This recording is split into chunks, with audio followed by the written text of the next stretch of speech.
We're still here in Katipunan traffic, and after only about 5 minutes of pretty much standing still, the trip computer registers 11.8 liters per 100 kilometers. That means that the fuel consumption has worsened a bit with all this sitting in traffic.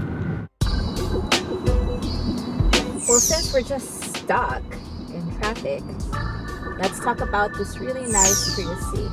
It's very earth-friendly on so many aspects. I mean, aside from reducing the exhaust fumes simply because it also runs on its battery some of the time, the materials that were used in building this car are actually greatly biodegradable.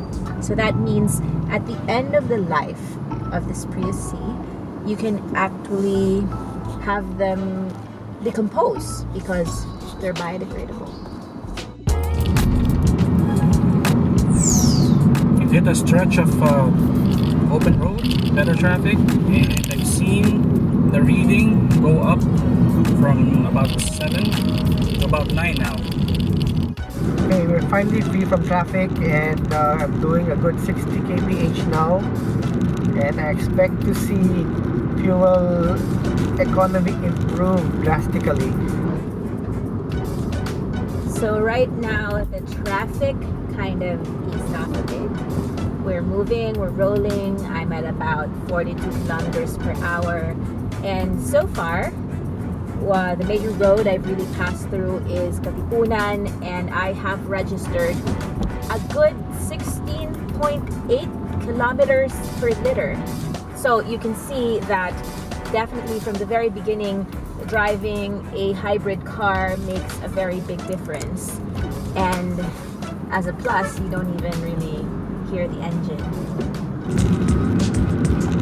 As I predicted, just less than 5 minutes after resuming speed, and fuel figures are now down to 9.5 liters per 100 kilometers.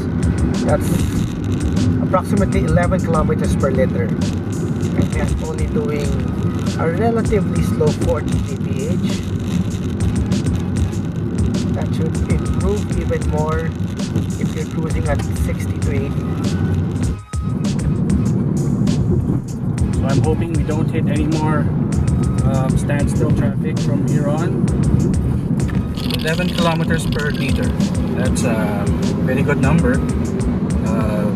Despite the traffic, this Honda Jazz 1.5 liter is making me impressed, actually.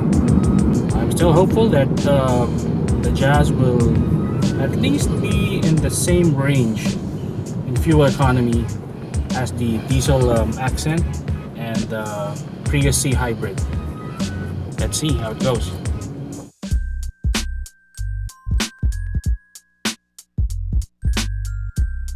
We just arrived here in McKinley West, here in just outside Bonifacio Global City. We've driven a total of 19.2 kilometers since our full tank in Quezon City, and so far we've averaged 8.8 liters per 100 kilometers. That's roughly 11-12 kilometers per liter, which is still exceptional for even the subcompact. My fuel economy rating is 19.4 kilometers per liter. Mixed conditions, heavy traffic, light traffic, and a little bit of free flowing. Go. So we just got here at McKinley West. We've registered, at least I did, an average rate of 10 kilometers per liter. So go figure. I think that's pretty good because anything that's above double digits is okay in my book, especially since we drove through a lot of sections which had a lot of traffic.